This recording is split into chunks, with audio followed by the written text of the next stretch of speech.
The camera's always on. You don't turn it on and off. Oracle, I need 2 minutes to take a bathroom break, and we'll turn it off. The truth is, we don't really turn it off. This is Larry Ellison, co-founder of Oracle and new arbiter of the US TikTok algorithm, speaking at an internal meeting about his vision of a hyper-surveilled future. But we transmit the video back to headquarters. So headquarters and AI is constantly monitoring the video. The police will be on their best behavior. Citizens will be on their best behavior because we're constantly recording and reporting everything that's going on. I want to start here because this speech represents an important shift in Silicon Valley's culture. Gone are the days of the Valley's veneer of idealistic futurism, where technology was supposed to level the playing field and make us more connected than ever. Big tech doesn't need to sell us on this egalitarian vision anymore. Their power is so entrenched, their widespread platform so utterly monopolized, that they simply rely on the assumption that we are powerless to stop them. What we have instead is a technological playground catered to the whims of the ultra-wealthy. They throw billions behind designer gene-edited babies and cryogenic freezing and consciousness uploading and sycophantic slop machines. They indulge in sci-fi fantasies of space colonizations and metaverses and the technological singularity, repurposing dystopian warnings as aspirational goals. Their most visionary ambition is that of artificial techno-utopia, in which we merge with computers and become superior post-humans, our digital hands running through the digital grass as we inhale the digital simulation of pine forests, scents and sights that have been fully subsumed by the capitalist religion of infinite growth. Their utopian fantasy is one of division, where unwanted populations are kept at bay through omniscient surveillance and AI systems that allow them to live unbothered by the plebeian needs of the less than human poor. The likes of Ellison and Flock Safety CEO Garrett Langley make big claims about the eradication of all crime through constant surveillance, but this is not what they are selling. They are selling control. They are selling a technological non-solution of symptoms, leaving the unsexy root causes of poverty, addiction, and homelessness to fester. Because if these causes were to be addressed, there would be no money to be made off fear and anxiety. We are trending closer to the world of Minority Report, where cops exploit the slave labor of gifted precogs that can sense murders before they happen, resulting in a system of mass incarceration of people who were merely going to commit a crime. The ultra-surveilled future that these people want to create is not so much the future as it is a daily reality for millions of people all across the world, from Palestine to refugee camps to prisons to the US-Mexico border. In places like these, we see that technology is not used to break down the walls of inequality, as it once was supposed to do, but rather to erect new ones. And while surveillance capitalism will not eradicate crime, it will produce mountains of data. This is where artificial intelligence comes in. These criticisms that AI is being used to exploit and deepen inequality are not considered real risks by the AI community writ large. Chatbots' wanton murder and sexualization of children is deemed acceptable as collateral damage when future utopia is at stake. AI-powered racism is the price we must pay to live in a safe society. Anyone who challenges this vision is a closed-minded Luddite, resisting the inevitable march of progress. If you're not using this technology, you're not going to be relevant compared to your peer groups and your competitors and the people who want to be successful. Adopt it and adopt it fast. The inevitability narrative obfuscates the fact that all these technologies resulted from decisions. Decisions by out-of-touch, overwhelmingly white male billionaires who refuse any and all ways of seeing the world that challenges their ability to increase their already obscene wealth. It's hard not to ask the question if technology has gone too far down this path, if we would not be better off blowing it all up and starting over. In other words, should we destroy the machines?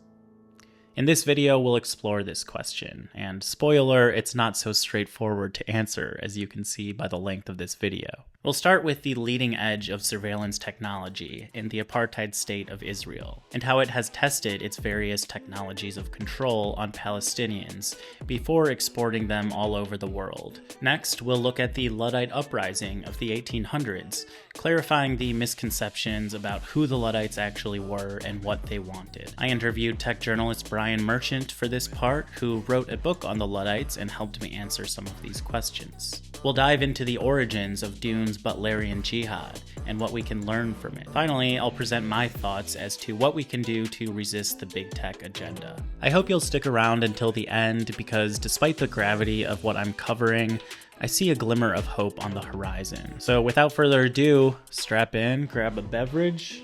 Got my coffee here because it's morning time. And let's answer the question of...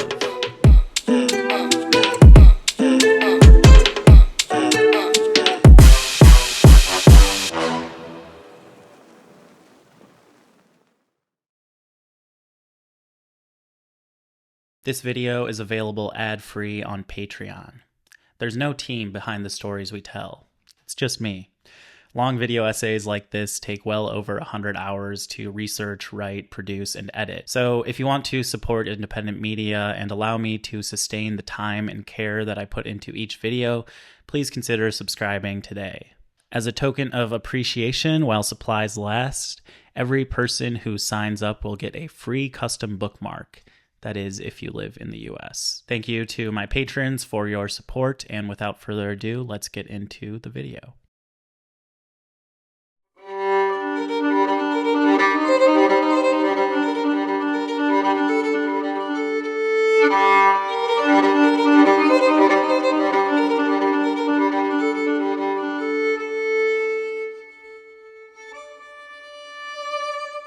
Far before October 7th, 2023, Israel has been light years ahead of the world in their sophisticated system of control through surveillance, technology that has been paramount in enforcing what is often described as a frictionless occupation.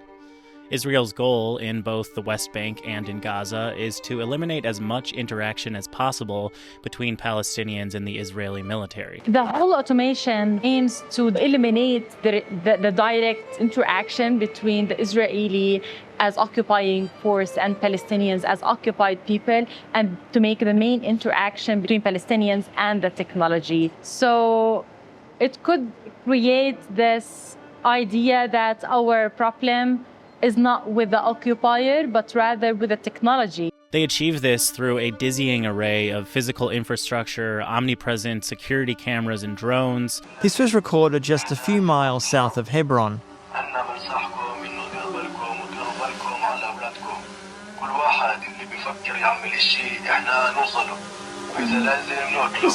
AI-powered facial recognition and data analysis and custom-built software. Border smart walls are equipped with surveillance towers, underground motion sensing, infrared cameras, night vision cameras, and more. These walls are paired with infamous checkpoints, which, beyond being dehumanizing and dangerous, turn a 20-minute commute from Jerusalem to the West Bank into 3 hours. Checkpoints are outfitted with facial recognition cameras, which automatically identify each person passing through and sort them into buckets based on their political stance and supposed threat level. The most dangerous of these are given a red label and singled out for harassment. People given this red label include journalists and human rights activists. This technology is called Red Wolf, and paired with a similar Blue Wolf system that operates on Israeli soldiers' phones. Soldiers take a picture of whomever's face, and Blue Wolf shows them their personal details. Where you been, where you go, what you like, what you don't like, your private things. As if this wasn't enough, communication via mobile phones and the internet is also heavily surveilled. Most of the phone and internet system is routed through Israel.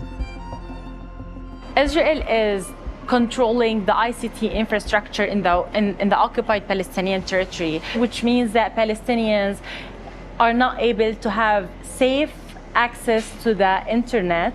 With control of basic communications infrastructure, the Israelis know every phone number and can tap any call. Several investigations from The Guardian, Plus 972, Dropsite News, and others found that Israel's spy agency, Unit 8200, had been using Microsoft's Azure cloud software to store data on millions of civilians' phone calls per day. After immense public backlash and worker pressure, Microsoft would eventually block this use of their software. What Microsoft thought a spy agency notorious for invasive and inhumane levels of surveillance would do with its software, I couldn't tell you. What all of this surveillance results in is ungodly amounts of data on everything about Palestinians.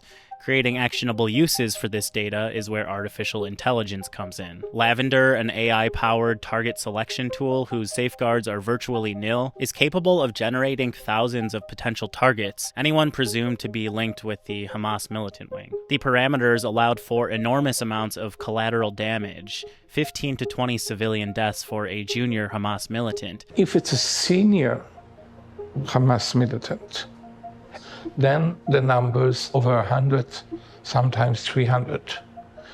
And we know it happened. Israel's AI-powered genocide involves very little human oversight. One source told Plus 972 magazine that human personnel often served as only a rubber stamp for the machine's decisions, adding that normally they would personally devote only about 20 seconds to each target before authorizing a bombing, just to make sure the lavender-marked target is male. Lavender also has a 10% error rate, which I guess is also deemed acceptable as collateral damage. The frictionless occupation after October 7 became a frictionless genocide. 2 years before the genocide began, Google and Amazon inked a $1.2 billion deal called Project Nimbus, which involved US tech giants building cloud infrastructure, i.e. data centers, in Israel, as well as providing the Israeli military with access to its full suite of cloud and AI services. While the US companies officially claim that all customers must abide by its terms of service, there is no mechanism to ensure that is what Israel does. This much was revealed in internal Google documents and emails obtained by The Intercept,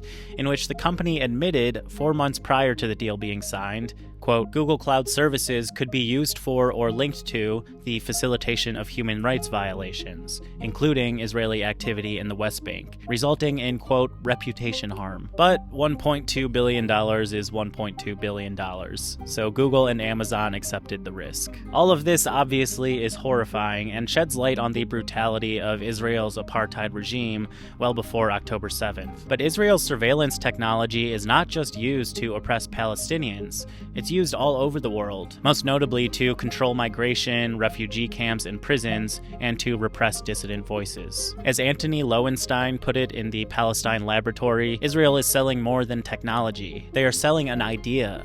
They are selling themselves as a model for how to keep unwanted populations out. The United States has long been using Israeli tech to secure its border with Mexico. Notably, the same smart fence surveillance tower apparatus that Israel uses to secure its border with Gaza and the West Bank is used to funnel migrants on the US-Mexico border into choke points, routes with less surveillance where border control can apprehend them. Routes with less surveillance typically also cross through much more dangerous and unforgiving parts of the desert, which makes the US-Mexico border crossing the deadliest land crossing on Earth. Today, we see the US government tapping firms like Palantir to create systems like Immigration OS, a custom software platform that provides near real-time targeting of immigrants with the goal of making deportation logistics more efficient. Under Trump's mass deportation machine, ICE and partnering federal agencies must meet aggressive deportation quotas, a policy that inherently lends itself to abuse of power and dragnet operations. We have already seen that the feds are perfectly accepting of the same collateral damage as Israel. Combine this with the recently announced searchable national citizenship data system,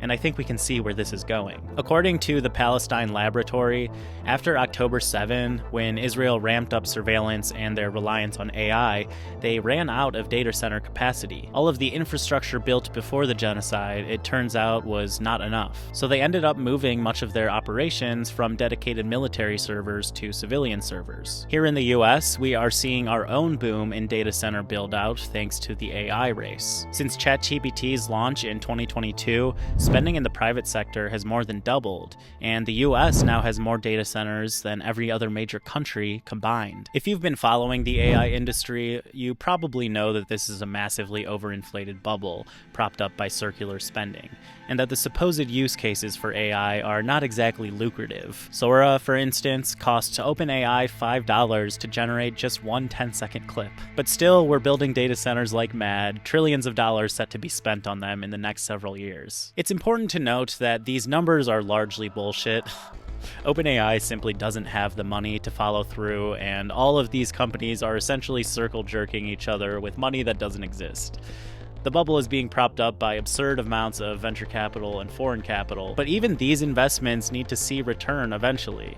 And when OpenAI needs $1 trillion over the next 5 years just to stay afloat, and with no prospects to generate anywhere near that amount of revenue, the money is simply going to run dry. When the bubble bursts, when people wise up to the fact that OpenAI has been hemorrhaging money by running compute-intensive models to free consumers, that the outputs of good enough models are in fact not good enough, we are going to be left with massive amounts of already planned or built infrastructure. We will have gigawatts of latent data center capacity, and owners holding the bag will be eager to recoup their losses. They won't simply allow their high-tech infrastructure to go to waste, or God forbid return it to nature or the people.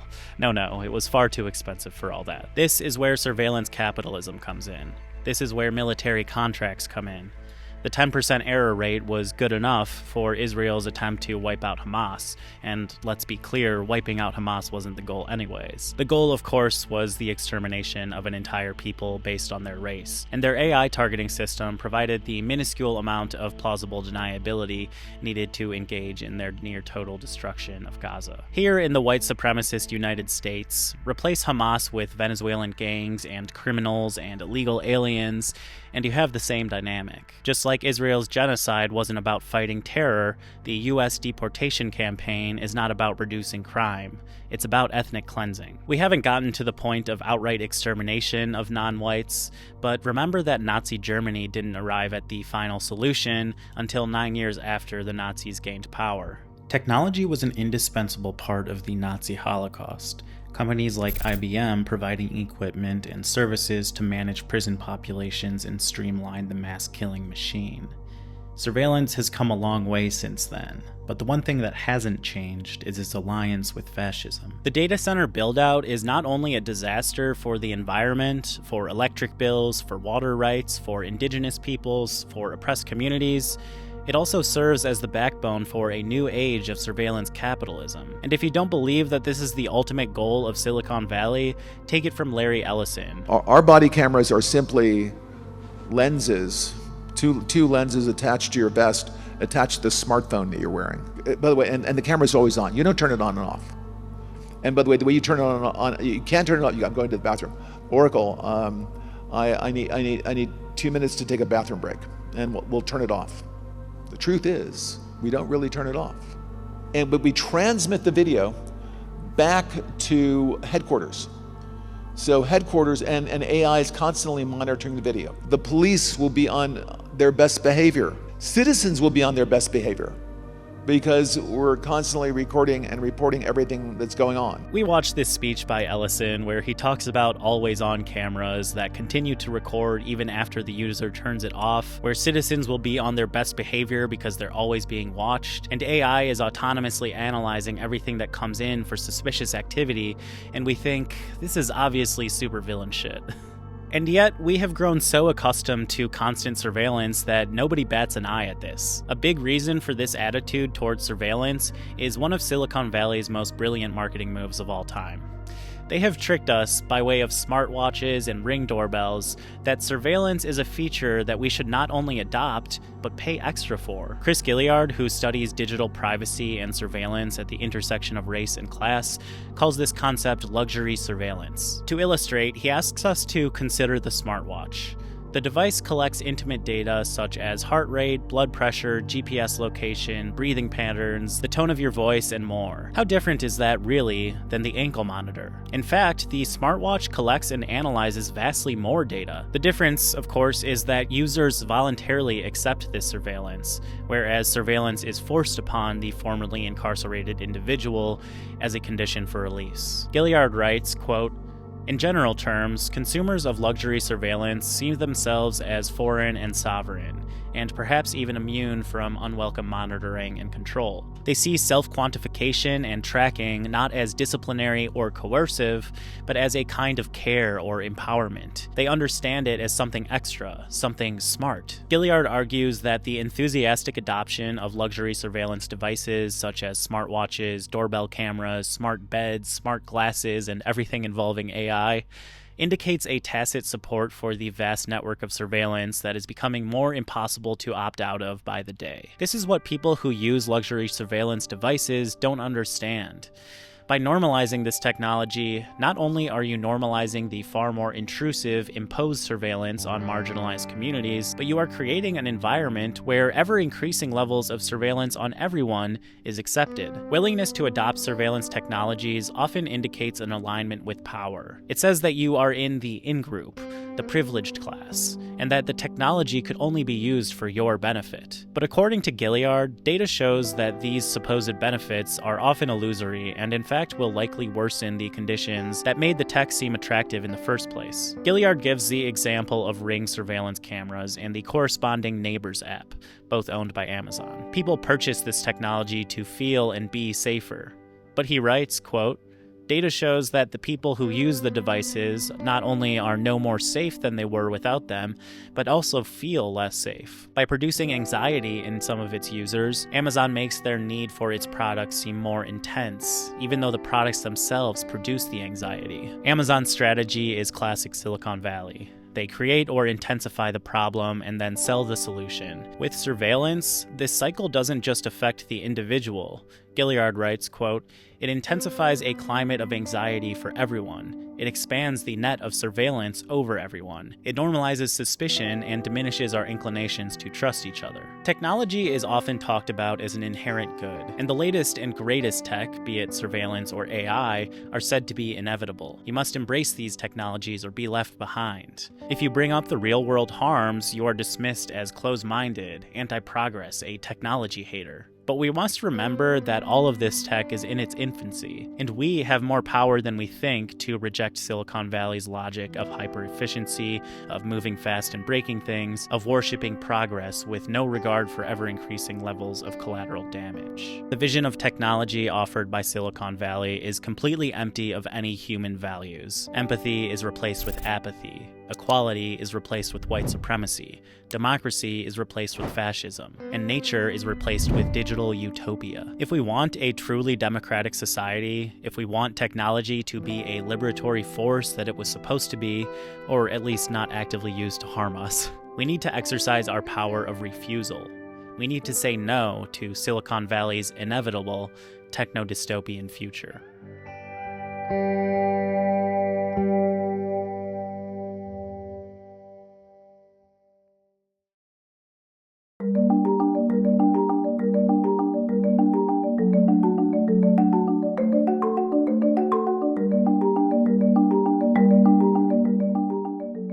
When you Google the word Luddite, this is the first definition: a person opposed to new technology or ways of working. The example sentence is, a small-minded Luddite resisting progress. This dismissive language is easily the most accessible definition for a term that has a much deeper and richer history than resisting progress. Yet the word is weaponized by AI boosters and tech pros alike to shut down anyone who resists the negative impacts of technology.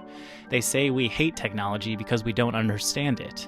They say this is just how the world works, and if you don't keep up, you'll be left behind. This logic lies at the center of the race towards artificial general intelligence, or AGI, and lends itself to thinking that the digital utopia AGI will bring about justifies any present-day sacrifices we must make. We, of course, being the working class and not the ones making the decisions. Think for a second about the people making these arguments. Peter Thiel, Elon Musk, Sam Altman, Mark Andreessen, Larry Ellison, Mark Zuckerberg. Isn't it convenient that their religion of infinite growth and inevitability personally profits them? Isn't it convenient that they and their minions scream Luddite at anyone who stands in the way of their plutocratic future? Too often we forget that the lionization of disruption and progress is a modern construct. In the early 1800s, capitalism was in its infancy. We had not had our brains drilled with centuries of propaganda about the inherent value of technology and innovation. This is the context in which the historical Luddites launched their rebellion. So if the layman's definition of Luddite that I listed earlier is incorrect, who were the Luddites? What did they want? And why did they resist the relentless march of technological progress? To help answer these questions, I had the pleasure of speaking with Brian Merchant, whose work I've been following for a while and you've probably seen referenced on the channel before. Brian wrote a book about the Luddite uprising called Blood in the Machine and runs a tech blog under the same name. He gave the following description of the Luddites. The real Luddites were those sort of skilled workers working in sort of in the cloth working districts when this industrial revolution was gaining steam, and when specifically the factory owning class began to sort of really put the pedal down on building those factories, dividing labor, and using machinery to facilitate that division of labor.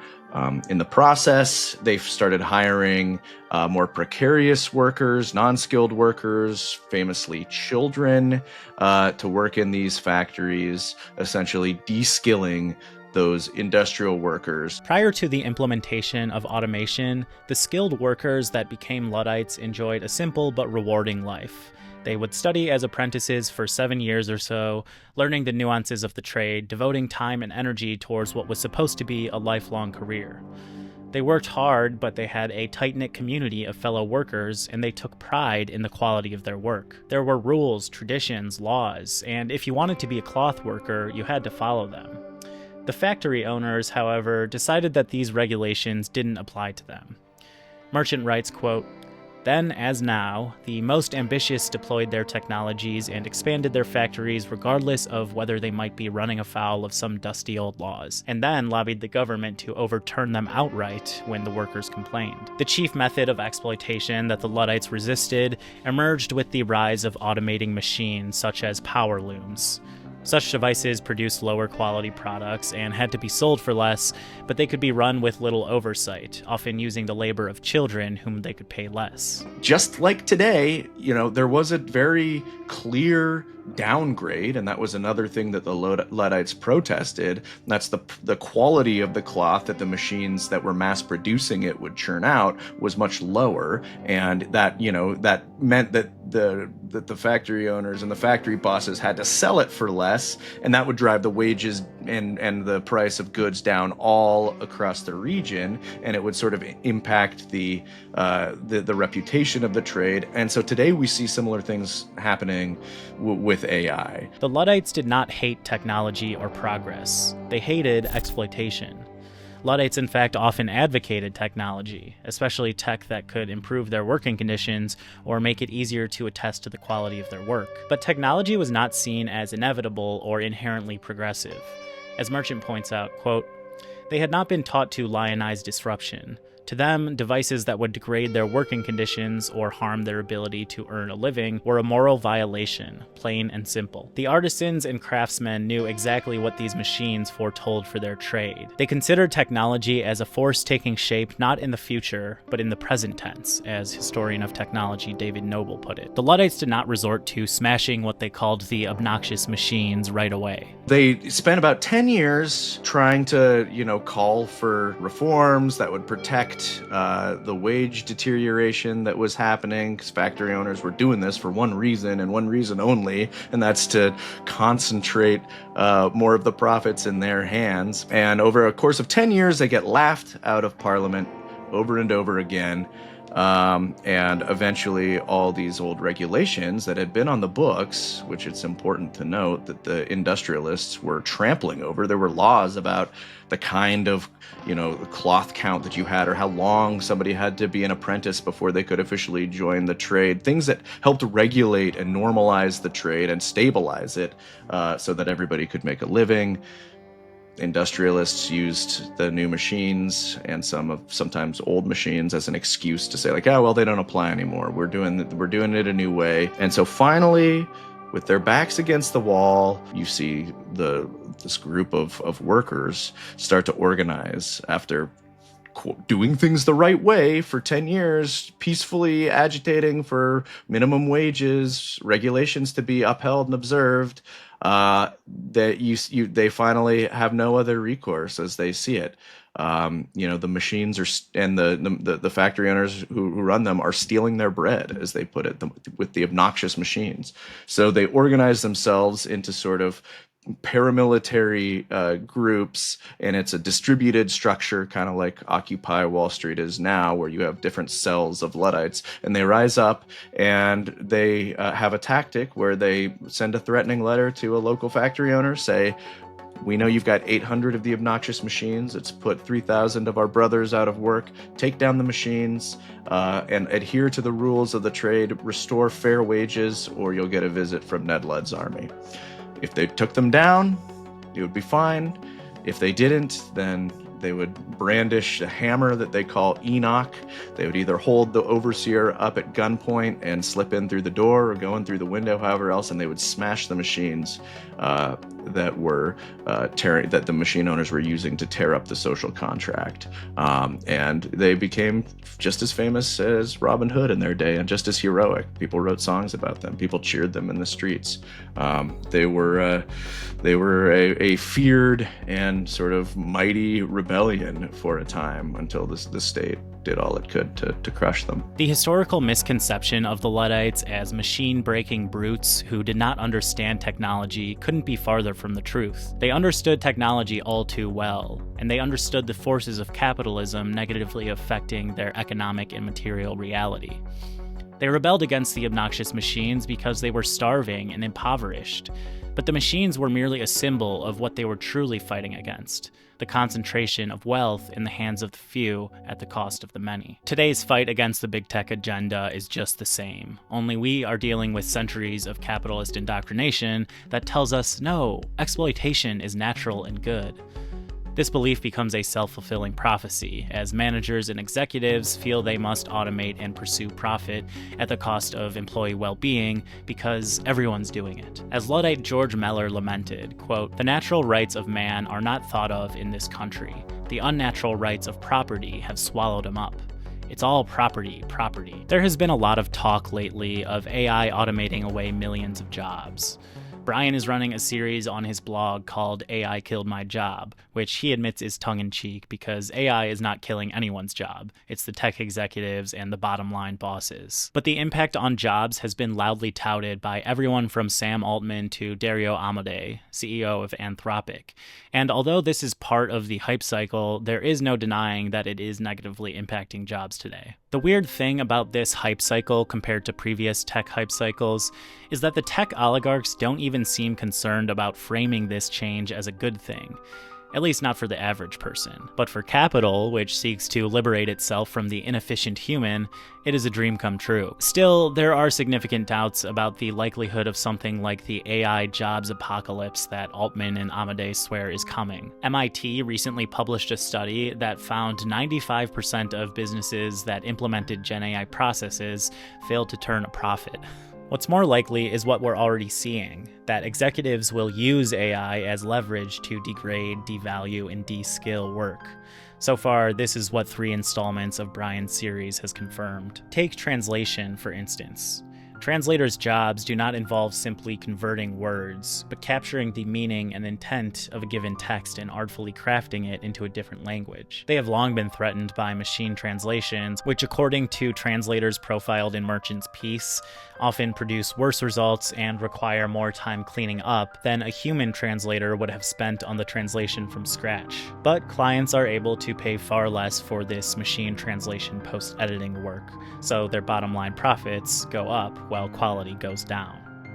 This has only intensified with the rise of generative AI and LLM translation. Lucille Danov said of the reason for this, quote, "While LLMs are able to replicate human speech patterns with eerie accuracy, it bears reminding that they do not think nor understand meaning and intent like the human brain does." Central to Merchant's series is what he calls the good enough principle. Workers aren't worried that AI-generated results are going to be better. Quote, "Their fear is that clients, managers, and even consumers will deem AI art good enough, as the companies that produce it push down their wages and corrode their ability to earn a living." The irony of this, of course, is that the good enough principle doesn't apply to the automation of menial, repetitive tasks that demand accuracy. Gen AI's notorious hallucination problem isn't going anywhere.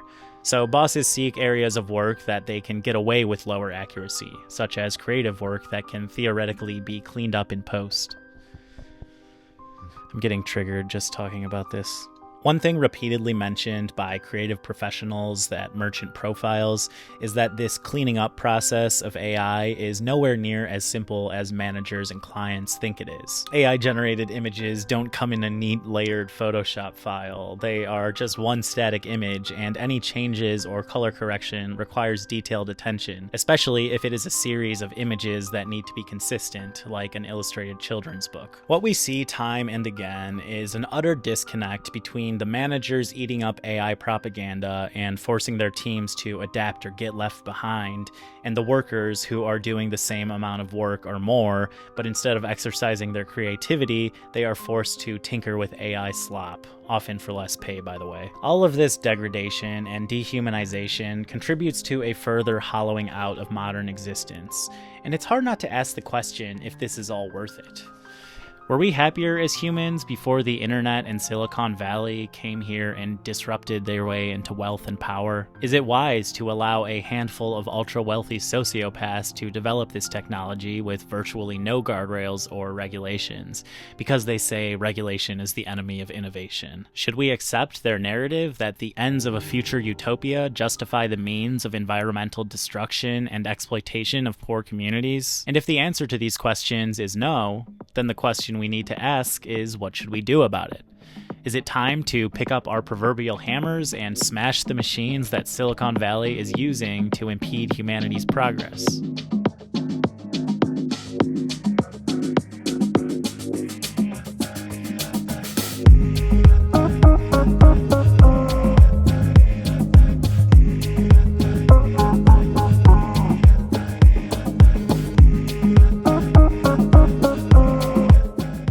The Butlerian Jihad has taken on a life of its own. It's become a meme, and for the most part, people seem to have no idea where it came from.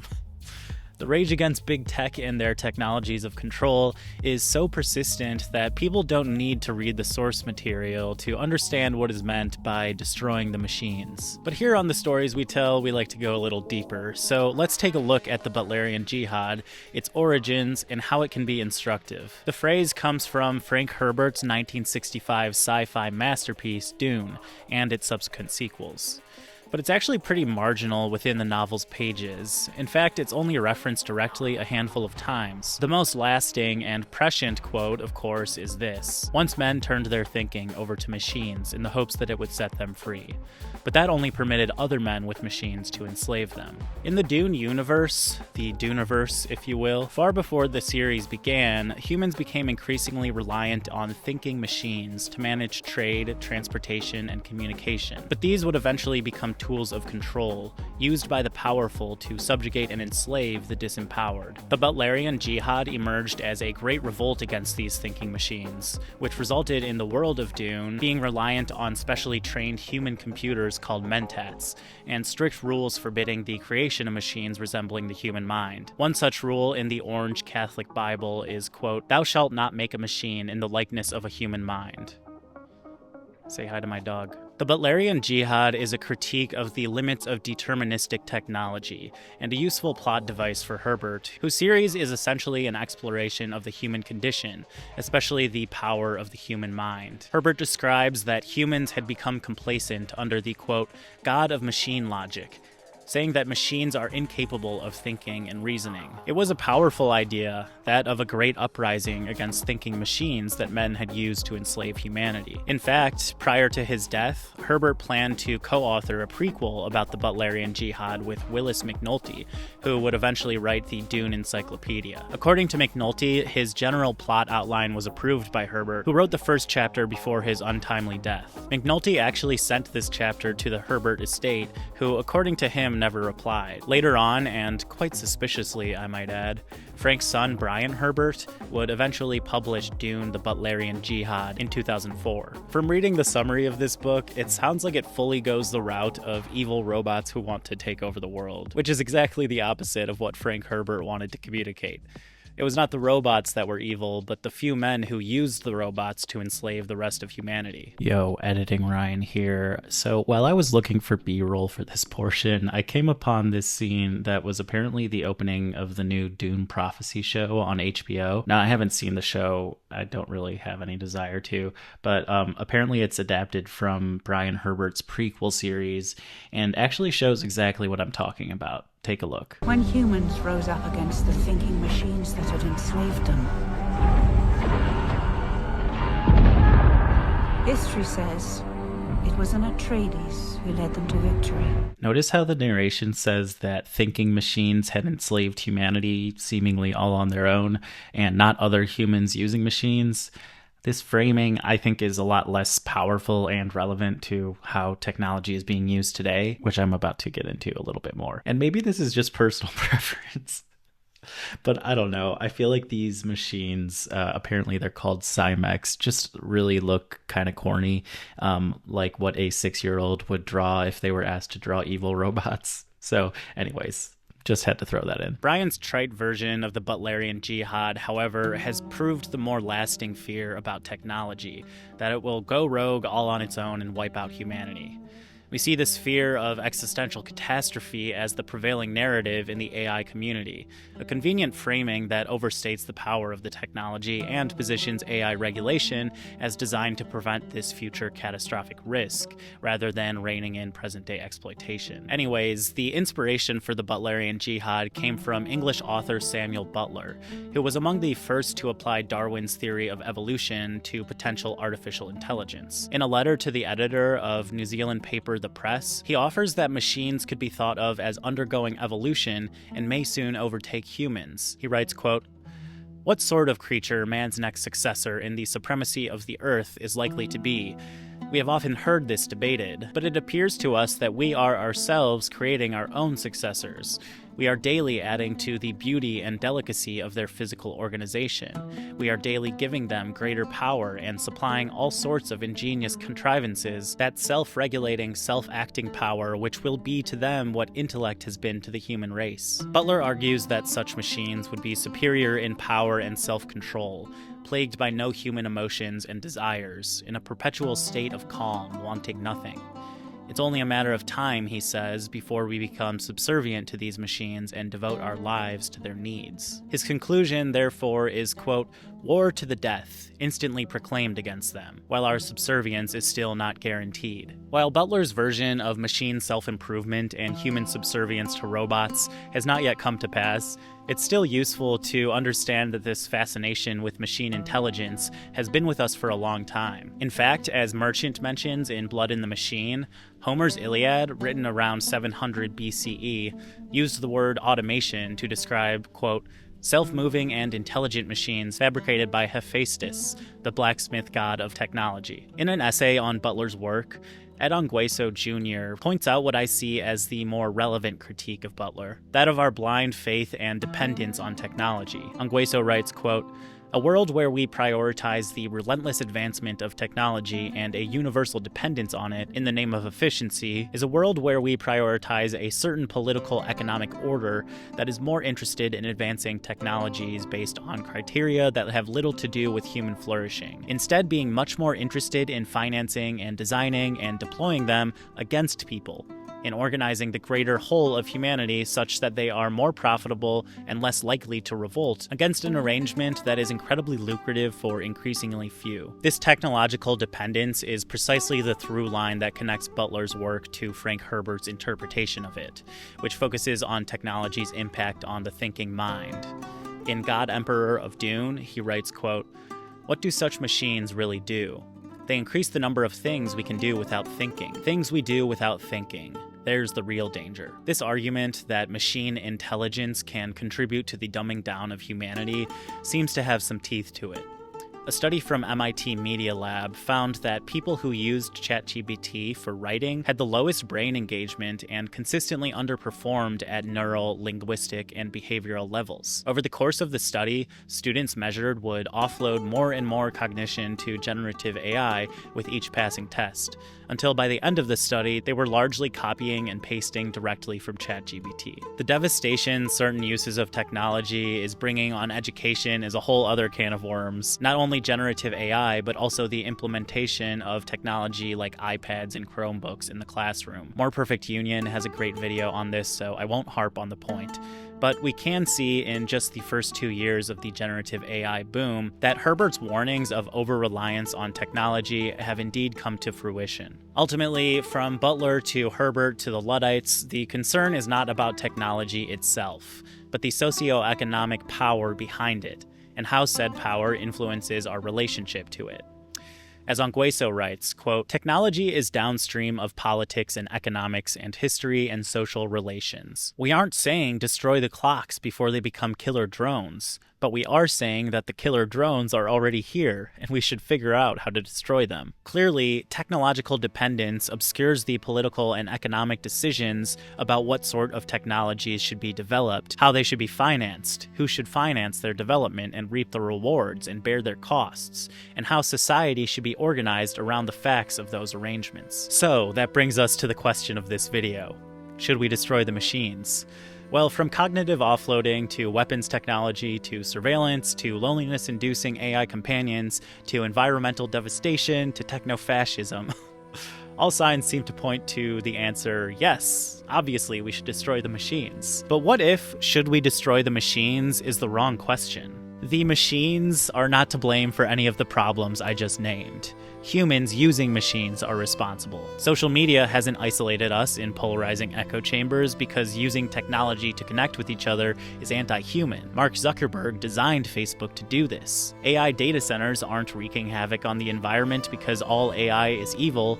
Sam Altman and Silicon Valley's move fast, break things model has steamrolled regulation and law to impose their hyperscale vision of the future on the rest of us. People aren't subject to inhumane working conditions at Amazon warehouses because the surveillance cameras have it out for them. Jeff Bezos and Amazon pursued such dehumanizing technology to improve their bottom line. Killer robots don't exist because robots are inherently evil and will turn against us and wipe out humanity at the first chance they get.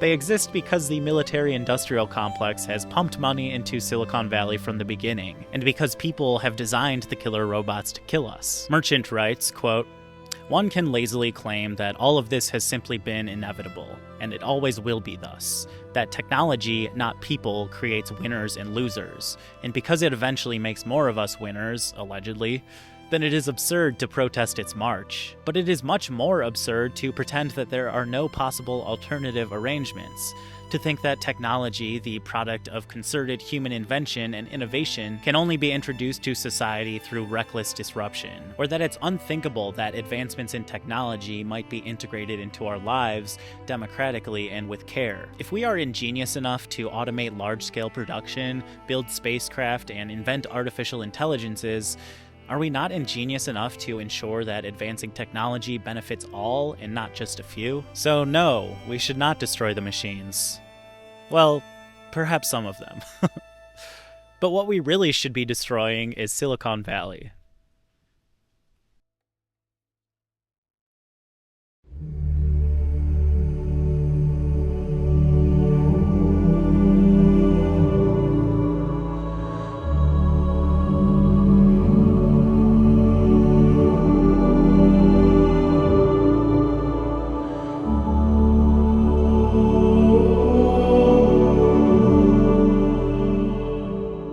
Some people might look back on the Luddites and say that they failed.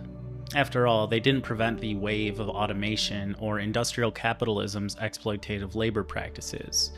But what they did do was make it untenable for most factory owners to deploy the obnoxious machines until there was a crisis of profitability. The decade of fierce Luddite militancy gave time for unions to lobby relentlessly for worker protections, ultimately resulting in the repealing of the Combination Acts, which had outlawed trade unions and collective bargaining. In actuality, we have a lot to learn from the Luddites about organizing and solidarity in the face of state repression. One of the most powerful things about the Luddite movement was their solidarity. The network of relationships to each other and to other people in their trade was incredibly powerful.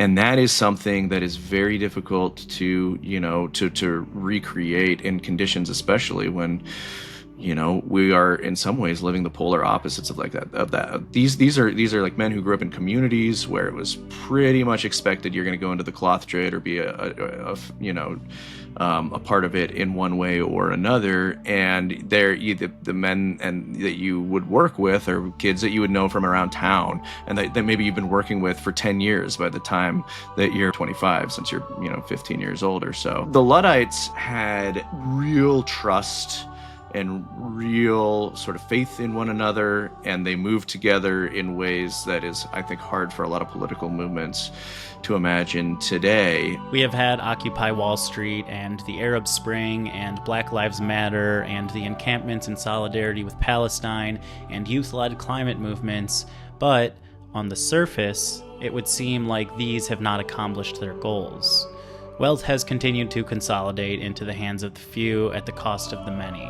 Police budgets have continued to balloon. The Arab Spring is seen as a failure by many, with Tunisia, where the revolutions began, being the only country that could be said to have achieved meaningful, lasting change. Last year's Palestinian encampments were brutally repressed, and aside from a few smaller universities, failed to achieve their goals in pressuring university administrations to divest from Israeli-linked investments. And on the climate justice front, I don't think I need to remind you all that nowhere near the level of decarbonization we need has been achieved. All that being said, it would be lazy and incorrect analysis to suggest that these movements have completely failed. This is the prevailing narrative around the Arab Spring, that of failure, counter-revolution, chaos, and fleeting revolutionary energy. But I think this narrative does a disservice to the movement's legacy in the Arab world and globally. At its core, the movement was a revolt against the poisoning effects of global capitalism and its influence on Arab countries' political structures, primarily manifesting as rampant corruption, wealth disparity, and subservience to Western imperialism. The reasons for its failures are complex and worth exploring certainly, but that's far beyond the scope of this video. What I want to emphasize instead of singularly focusing on its failures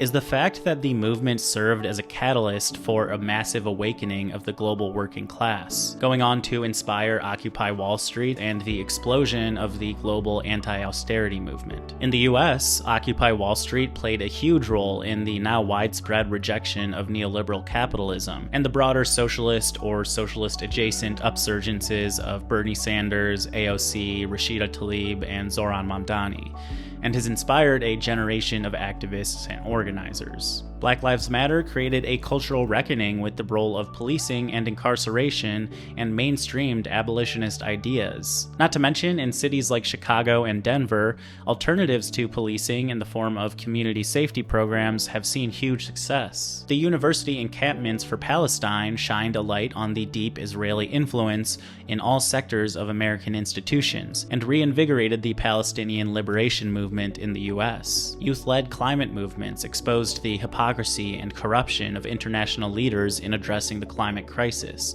and made the link between global capitalism, imperialism, and climate change undeniable. As is always the case, policy lags behind culture.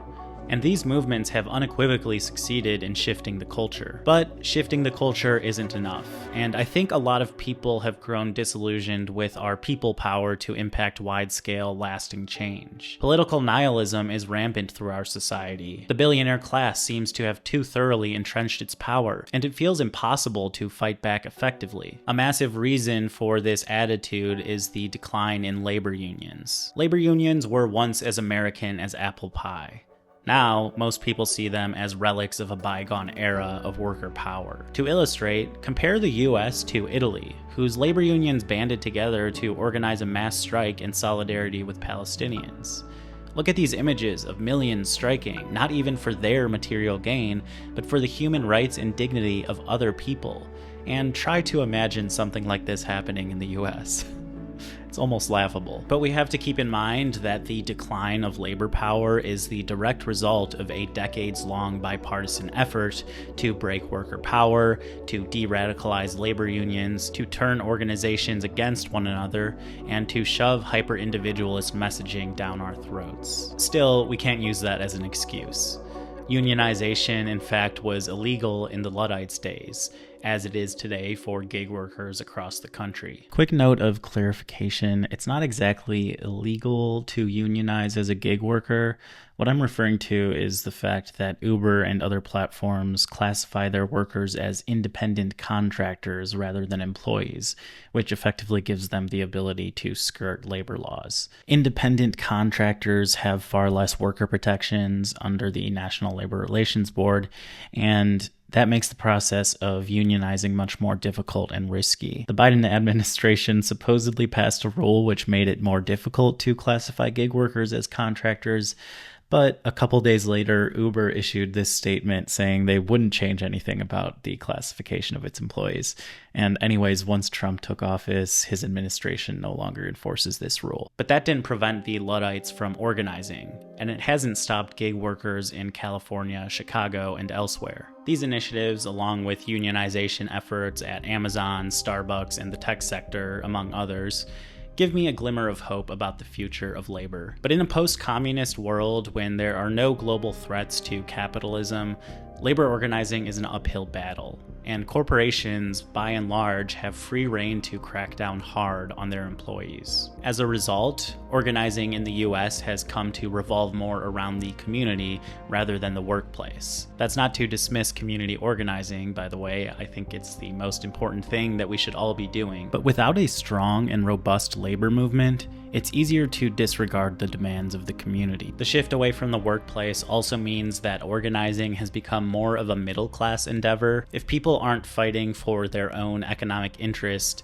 organizing becomes a much harder sell. Right now, we have an energy behind radicalism. Someone like Trump captures the imagination of the people because he provides an alternative vision to the status quo that has failed so many. Over the next several years, I think all but the most brainwashed will realize that despite his promises, their lives aren't getting better. This offers an opportunity to move people toward an economically and socially egalitarian left-wing vision. Things like police abolition are no longer unthinkable. Even at sanitized protests like No Kings, I saw dozens of signs calling for the abolition of ICE. Now, annoying leftists online like to shit on things like the No Kings protests, and while it's certainly true that these mass rallies don't have much of a coherent political vision, it's also true that they are indispensable ways to funnel people into longer-term organizing. At the latest rally in Chicago, I saw dozens of organizations handing out pamphlets and tabling. I also heard from the speakers calls to join anti-ICE rapid response networks. I heard the mayor of Chicago call for a general strike. Full-spectrum resistance means understanding that all these tactics play a role in effective resistance, and in fact, we need all of them in order to win. The big tech backlash, whether everyone realizes it or not, is an outgrowth of the backlash to neoliberalism and the consolidation of wealth and power. At present, policy is the only realistic way we can rein in these abuses. But especially under this administration, it's not going to move quickly. Silicon Valley, on the other hand, has a move fast, break things model, which ensures that it is always a step ahead of bureaucracy. And in an age where what little regulation we have is being demolished in front of our eyes, we need to develop more aggressive tactics. So these companies have immense power. They have concentrated immense wealth. They are sort of accountable to very few. To some extent, they're shareholders, not the public as much. They've been very effective in keeping, regulators at bay. The drive to meaningfully regulate them here in the States has mostly failed. So it is one of these dispiriting moments where, we really have to sort of think about what the way forward is going to be. The only thing that is clear is that one way or another, it's going to start with a hell of a lot of organizing. There's people that are doing it. There are different coalitions forming, and that there's an appetite, even among some of these oppressed and quiet workers that may be growing, that we can look to try to kindle and support. Take Microsoft's worker-led No Azure for Apartheid, part of the larger No Tech for Apartheid network, which is organizing workers against the use of big tech products in Israel's genocide and apartheid regime. No Azure for Apartheid won a massive win prior to the implementation of the current ceasefire, when Microsoft finally blocked Israeli spy agency Unit 8200 from accessing its cloud and AI services due to them engaging in mass surveillance on Palestinian civilians. Microsoft didn't make this decision because Bill Gates suddenly grew a heart. They caved because they were forced to. Several investigations, independent and internal, were required, amidst unrelenting pressure from workers and organizers. As Assata Shakur, a legendary black revolutionary who died recently, once said, quote, "Nobody in the world, nobody in history, has ever gotten their freedom by appealing to the moral sense of the people who were oppressing them." Similarly, Microsoft was never going to concede based on ethics or morality. Microsoft's decision is historic in that it represents the first known instance of a US technology company withdrawing services provided to the Israeli military since the beginning of the genocide. But it's also insufficient. No Azure for Apartheid described this win as the first domino in a statement, renewing their call for, quote, "a worker intifada across all tech companies and all sectors to reclaim our labor and refuse to be cogs in the Israeli genocidal war machine." The decision to cut off Unit 8200 was the result of a full spectrum of resistance, from the BDS movement, to fearless reporting, to worker organizing, to public awareness, to mass protests, to direct action, to solidarity strikes, to armed resistance, to arms embargoes, to monetary support, and so much more. Also keep in mind, this was only one instance in a sea of overwhelming pressure applied across the globe to end the genocide. And although a ceasefire was supposedly reached, it's clear that Israel has no intent in letting up their genocidal campaign. As I hope part 1 of this video made clear, even if it went back to the pre-October 7 slow genocide, the fight for a free Palestine is nowhere near over. As much respect as I have for the No Tech for Apartheid movements, it's also worth noting that these issues are often moral and ethical ones. And if we're talking about a full spectrum of resistance, I think there's something to be said about the need to speak to people in plain terms about the ways tech is affecting their economic and material reality. This, after all, is why the Luddite uprising was so fierce. There's no shortage of economics on our side, obviously. Data centers are driving up the cost of electricity, they are rapaciously stealing water from drought-ridden regions, they are producing noise pollution and causing severe health complications, AI is degrading and devaluing labor, and the gig economy is making work more precarious. Surveillance isn't just a moral atrocity and threat to democracy, it also allows companies to exploit you economically. What our job is, as people who use these technologies, is to stand up and scream, "Enough is enough." If you've been following the channel, you'll know that my last several videos have all centered technology. There are many reasons for this: my disgust with the manipulation of tech billionaires, the widespread damage they've inflicted, my own journey of rejecting certain technologies in favor of nature, but even I have often wondered what keeps me coming back to the topic again and again, when there are so many other things I could be talking about. And I think it's this: Silicon Valley is a microcosm. It is unconstrained capitalism in full force. Just like capital owners undemocratically implemented neoliberalism, entrepreneurs and executives have foisted their technologies of control upon the world, along with their vision of how they should be utilized. They've used the language of progress and innovation and individual achievement to sell politicians and the public on the utopian power of technology. They got obscenely wealthy from this pitch, and along the way we have truly seen a transformation in the way we communicate, learn, work, and live. But in the past year, they have gone fully mask off in favor of fascism and oligarchy. This is because they believe they are untouchable. They still use the language of utopia to justify the race towards AGI, and too many are dumb enough to fall for it. But mostly, they just don't think they can be held to account. And why would they? In 2018, Mark Zuckerberg and Facebook adjusted their algorithm to promote rage bait and incite violence and push teen girls looking for healthy recipes towards extreme dieting, all while rejecting internal proposals to curb negative effects that might harm engagement and growth. Did he or Facebook face any consequences? Nope. So, it becomes our job to make sure they pay the price. As Eric McBay points out in a book that I have right here. Why did I put it on the bottom? Full Spectrum Resistance. Power concedes only when it has no other choice. People are fed up with technology as it currently exists. We realize that we've been conned, lied to, and exploited by billionaires worshipped for their reckless disruption. Technologies that should free us from tedium to bask in the beauty of our transient existence are instead freeing us from beauty to bask in tedium. People recognize this and are angry about it. The question becomes, what do we do about it? How can we create a better vision of our technological future? This question, I think, is best addressed in community with others.